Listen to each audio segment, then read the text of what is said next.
अरे आपको कुछ नहीं पता है। अरे यही तुम्हारे सैनिकों के लिए, यही तुम्हारा भाव है। सभापति जय हिंद, जय महाराष्ट्र। श्री धर्मेंद्र यादव जी, धर्मेंद्र यादव जी।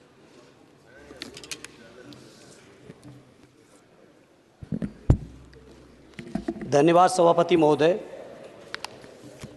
18वीं लोकसभा के निर्वाचन के बाद और इस नए संसद भवन के बनने के बाद आज मैं पहली बार बोलने के लिए खड़ा हुआ हूँ। आपने मुझे मौका दिया, उसके लिए बहुत बहुत धन्यवाद देता हूँ। सभापति जी, सबसे पहले श्रद्धेय नेताजी को मैं नमन करना चाहता हूँ, जिन्होंने अपने संघर्ष, अपनी हिम्मत, साहस और अपने पूरे जीवन की तपस्या समाज के उत्थान के लिए, देश और उत्तर प्रदेश की तरक्की के लिए और समाज के हर व्यक्ति की तरक्की और खुशहाली के लिए उन्होंने जो अपना पूरा जीवन समर्पित किया है, सबसे पहले मैं आपके माध्यम से उनको नमन करना चाहता हूँ।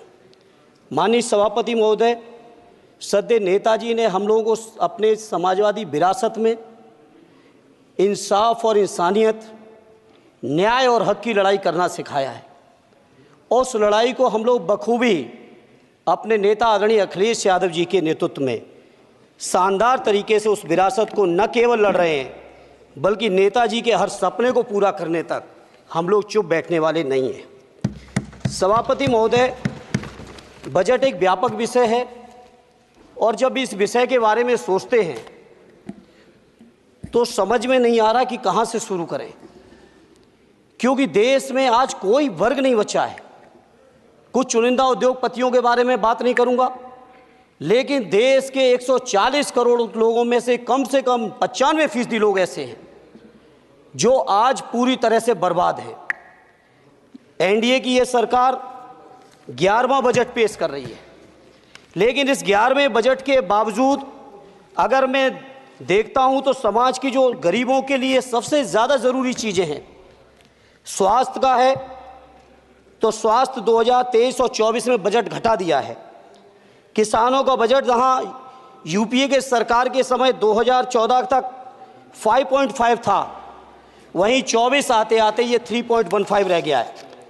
शिक्षा का बजट जहां 2013 में 4.77 था, आज 23-24 आते आते ये 2.5% रह गया है। इसी तरह से जितनी भी ज़रूरी चीज़ें हैं, सभापति महोदय, मुझे कहने में कोई संकोच नहीं, ये जो बीजेपी की एनडीए की सरकार है, ये सरकार पूरी तरह से गरीब विरोधी, किसान विरोधी, नौजवान विरोधी, बुनकर विरोधी, छात्र विरोधी, दलित विरोधी, पिछड़ा विरोधी, मजदूर विरोधी, जितनी भी अगर उपाधियां दी जाएंगी सभापति महोदय वो कम हैं। और मैं कोई राजनीतिक भाषण नहीं दे रहा हूं, मैं उदाहरण सहित आपको जब नंबर आए तो बोल देना, और हमें पता है आपका नंबर भी नहीं आएगा आपकी पार्टी में, ये भी पता है हमें।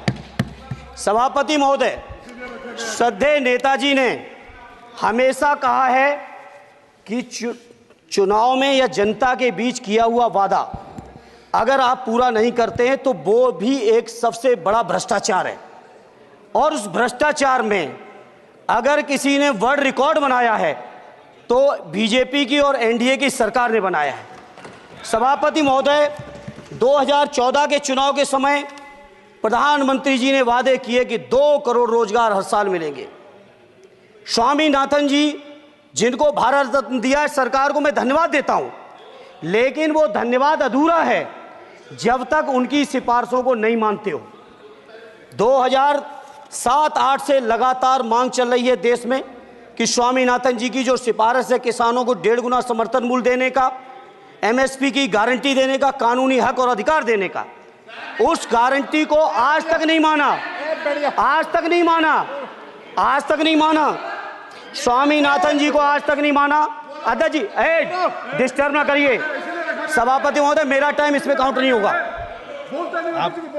आप इधर, अरे यार, इसे जीता है तो ज्यादा ना बोलो, मालूम है कितने बड़े तीरंदाज हो। इधर सुनो, स्वामीनाथन जी की आपने नहीं मानी, एमएसपी आपने लागू नहीं की। कितनी बढ़िया बातें कि खाद पे हम सब्सिडी बढ़ा रहे हैं, पहले 50 किलो को 45 किलो, फिर 45 किलो को 40 किलो, और मुझे लगता है कि एक तीसरा कार्यकाल पूरे होते होते केवल 10 ही किलो बचेगा खाद के कट्टे में, इससे ज़्यादा नहीं बचेगा। मंडी एक नहीं बनाई, आत्महत्या इतनी कर रहे हैं किसान। और किसान अगर अपनी एमएसपी की मांग करते हैं, हजारों किसान यहीं दिल्ली की सीमा पर मारे जाते हैं, और आप सोचते हो कि आपकी बात को कोई समझेगा नहीं। सभापति महोदय, नौजवानों को कितना गुमराह किया गया। नौजवानों से कह दिया गया हर साल 2 करोड़ रोजगार। मैं आज सवाल पूछता हूं अपने नौजवानों की ओर से, बताएं भारतीय जनता पार्टी के लोग, सरकार में बैठे लोग, 10 साल आपने राज कर लिया है, आखिर 20 करोड़ नौजवानों को रोजगार कहां है? अरे छोड़िए यार, अबे कोई नोटिस नहीं लेता तुम्हें, छोड़ो कोई नोटिस नहीं लेगा तुम्हें। 20 करोड़ नौजवान के रोजगार का हिसाब कहां है? आज 11वें बजट में जब याद आई तो वो भी ट्रेनिंग की बात करते हो। मैं कहना चाहता हूं IIM, IIT के नौजवानों को रोजगार नहीं दे पा रहे हो।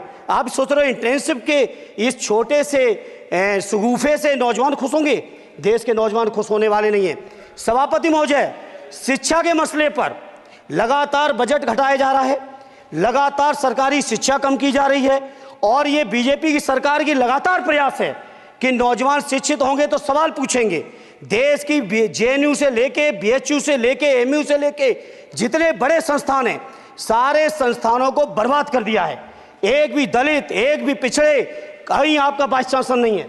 लगातार जितने भी आपके professor, associate professor, assistant professor की नियुक्तियों में RSS का जब तक कोई फंडामेंटल कोर्स नहीं करेगा, बेसिक कोर्स, तब तक उसकी नियुक्ति नहीं होगी।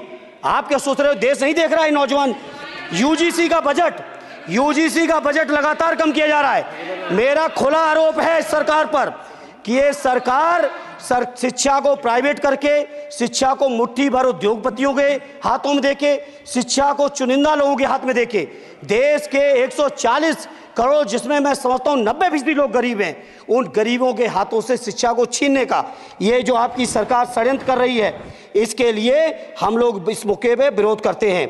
लगातार फीस बढ़ा रहे हैं, शिक्षकों की कमी है, रोजगार आप दे नहीं पा रहे हो, सामाजिक असमानता। सभापति महोदय, 2014 में जिस समय सरकार बनी थी NDA की, उस समय देश की जितनी भी जो आर्थिक चीजें थी, जो वेल्थ थी, उसमें पिछड़ों की हैसियत 17% थी, 17%, और आज 10 साल की NDA की सरकार के बाद पिछड़ों की आर्थिक हैसियत हो गई है केवल 9%।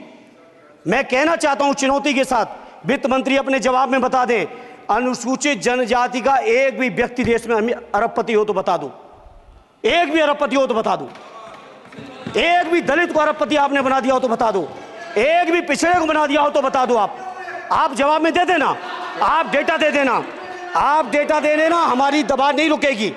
सभापति महोदय, जब बीजेपी की सरकार, जब बीजेपी के लोग विपक्ष में रहे तो OPS की बातें किए। 10 साल से आप सत्ता चला रहे हो, 11वां बजट पेश कर रहे हो, पूरा देश आज OPS के लिए सरकारी कर्मचारी परेशान है, कहीं OPS की चर्चा नहीं है, पुरानी पेंशन की कोई चर्चा नहीं है। सभापति महोदय, पुरानी पेंशन तो पुरानी पेंशन, हम मांग करते हैं, बहुत बड़े राष्ट्रभक्त आप बनते हो, मैं मांग करता हूं देश के पैरामिलिट्री फोर्सेस को आप पुरानी पेंशन दीजिए। मैं मांग करता हूं, आप राष्ट्रभक्त हैं ना, सीमा पे जो सुरक्षा कर रहे हैं, जो शहादत झेल रहे हैं, मेरी मांग है कि आप उनकी OPS दीजिए। वो आप OPS नहीं दे पाओगे। इसी तरह से सभापति महोदय, देश के अंदर बहुत से ऐसे संविदा कर्मचारी, एक से एक बढ़िया फार्मूला, अब कानूनन मंडल आयोग लागू हो गया तो कैसे पिछड़े दलितों को रोकें? तो संविदा कर्मी की प्राइवेट कंपनी, प्राइवेट आपने आउटसोर्सिंग कर दी। आउटसोर्सिंग के कारण से देश के सारे दलित, सारे पिछड़े, सारे आदिवासी आपकी सेवाओं से बाहर हो गए, उनके पास कोई कानूनी हक नहीं।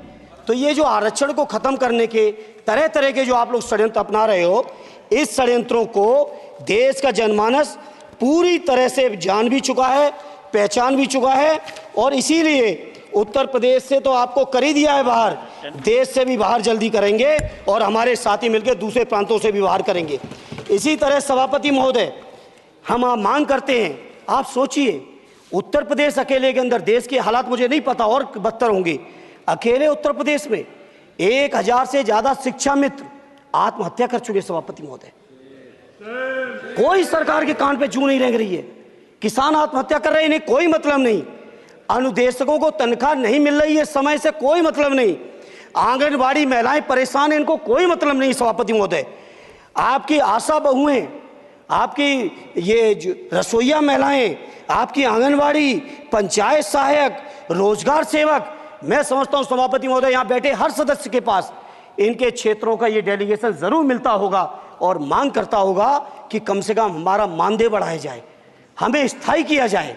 सभापति महोदय, इसके लिए सभापति महोदय मेरी पार्टी के किसी भी मेंबर से हम नंबर कम कर लेंगे, टाइम, मेरा टाइम बढ़ा दीजिए, बढ़ा दीजिए, कोई भी मेंबर हमारे लिए दे देंगे टाइम। हम लोग इसलिए सभापति महोदय, इन सभी समस्याओं के लिए मैं आपसे कहना चाहता हूं कि इनका समाधान करिए, और नहीं समाधान करेंगे तो अभी तो बैसाखी पे बन गए, बिहार और आंध्रा को पैकेज देखे फिर देश में कितने राज्यों को पैकेज दे पाओगे। अरे वित्त मंत्री जी उत्तर प्रदेश से आते हो, इतना भी हक नहीं कि पूरे बजट भाषण में एक बार उत्तर प्रदेश का नाम आ जाता। इतना अयोध्या से नफरत हो गई, अयोध्या से अवधेश जी क्या जीत गए, आप लोगों को इतनी नफरत हो गई कि एक भी उत्तर प्रदेश का एक बार भी नाम नहीं आया सभापति महोदय। इसे मैं आज इस मौके पर सभापति महोदय देश के गरीबों, किसानों, नौजवानों, व्यापारियों, बुनकरों सभी की ओर से कहना चाहता हूं, ये बजट देश विरोधी बजट है। कुछ समस्याओं के लिए सभापति महोदय संवेदनशीलता के साथ मैं कहूंगा सरकार को विचार करना चाहिए। सदैव नेताजी जब रक्षा मंत्री थे, उन्होंने व्यवस्था दी थी कि देश के अंदर जो भी सैनिक शहीद हुए हैं उनको ससम्मान उनके घरों पे जाके राष्ट्रीय सम्मान के साथ उनकी अंत्येष्टि हो। मैं उन्हीं की परंपरा को आगे बढ़ाते हुए एक और मांग करता हूं सभापति महोदय कि जो हमारे शहीद जिनकी अंत्येष्टि स्थल जहां कहीं भी बना हो, जिस भी परंपरा से बना हो, अरे आपको कुछ नहीं पता है, अरे यही तुम्हारे सैनिकों के लिए यही तुम्हारा भाव है सभापति महोदय। आप बोले सर। सभापति महोदय, मेरा अनुरोध है अग्निवीर की योजना खत्म की जाए। ये 4 साल के सैनिक से देश की उतनी मजबूत रक्षा नहीं हो सकती। नौजवानों को गुमराह करके केवल 4 साल, उन्हें दो ना 60 साल तक रिटायरमेंट, 4 साल बाद वो कहाँ नौकरी ढूंढेंगे। इसे मेरी मांग है अग्निवीर की योजना खत्म की जाए। साथ ही साथ मेरी एक मांग और है कि जो शहीदों की शहादत स्थल है उसको शहीद स्थल के तौर पर डेवलप करने के लिए केंद्र सरकार को अतिरिक्त बजट देना चाहिए। मैं नहीं समझता हूं इसमें किसी को कोई दिक्कत होनी चाहिए। इसी तरह सभापति महोदय, बातें बहुत लंबी लंबी की जाती हैं, थोड़ा सा मैं अपने क्षेत्र के बारे में कहूँगा। आदरणीय हमारे नेता माननीय राममूर्ति वर्मा जी ने भी कहा है, माननीय लालजी वर्मा जी ने भी, जो बाढ़ की समस्या है, जो समस्या बिहार में है नेपाल से पानी छोड़ने की, वही समस्या उत्तर प्रदेश की भी है। और विशेषकर पूर्वी उत्तर प्रदेश में अगर आप चलिए तो खीरी से शुरू करेंगे, पीलीभीत खीरी से लेके पूरा आप चले जाइए और एकदम कुशीनगर बॉर्डर तक, बिहार बॉर्डर तक पूरी की पूरी समस्या है। घाघरा जब आती है तो मैं समझता हूँ इन जिलों के लाखों लोगों को तहस नहस करके चली जाती है। जितना विकास होता है सभापति महोदय, बरसात के समय वो सारा का सारा विकास पूरी तरह से खत्म हो जाता है। इसलिए मेरी मांग है केंद्र की सरकार से कि बजट आप पास कर रहे हो तो कम से कम उत्तर प्रदेश से इतनी नफरत ना करो। 2 बार तो उत्तर प्रदेश की दम पे ही बैठे थे और तब भी ये वित्त मंत्री जी हंस रहे हैं, इनके यहाँ भी आता है बाढ़ तो जाती होगी, महाराज बसता तो नहीं होगा, कुशीनगर बसता नहीं होगा, आपका मऊ बसता नहीं है, आजमगढ़ बसता नहीं, अम्बेडकर नगर बसता नहीं, बहराइच बसता नहीं, खीरी बसता नहीं, श्रावस्ती बसता नहीं, पीलीभीत बसता नहीं, बलिया बसता नहीं है, कुशीनगर बसता नहीं है, गोरखपुर बसता नहीं है। इतने जिले तो हमारे उत्तर प्रदेश के प्रभावित हैं। तो बिहार की तरह से एक विशेष पैकेज हमारे उत्तर प्रदेश के लिए भी दे दो। कम से कम इतना तो कहने की हिम्मत रखो, केवल चीखने के लिए बैठे हैं सब के सब। सभापति महोदय, दूसरा एक मैं बात, हमसे पूर्व जो सांसद रहे हमारे आजमगढ़ के, बड़ी लंबी लंबी बातें की, गोरखपुर से आजमगढ़ होते हुए बनारस तक का हमने रेलवे लाइन स्वीकृत करा दिया। सभापति महोदय, मैंने जब पता किया अधिकारियों से तो सच्चाई ये है कि अभी उस पर एक भी पैसे का बजट का आवंटन नहीं है, नहीं है बजट का आवंटन। हाँ, आज आप ही ने तो पेश किया बजट, आप ही तो साइन किए हो, निर्मला जी ने तो किया नहीं होगा, आप ही ने किया होगा। तो सभापति महोदय उस पर बजट भी आए, उस पर बजट भी आना चाहिए। दूसरा सभापति महोदय, ये जो समस्या है बाढ़ वाली, मैं समझता हूं कोई अकेले मेरी नहीं है, मेरे अकेले क्षेत्र की नहीं है। जो भी संवेदनशील व्यक्ति होगा इस पर जरूर गंभीरता से सोचेगा, उसको सोचे। इसी के साथ मैं अपनी पार्टी की ओर से इस जन विरोधी बजट का पुरजोर विरोध करता हूं। बहुत बहुत धन्यवाद। श्री सुखदेव भगत जी।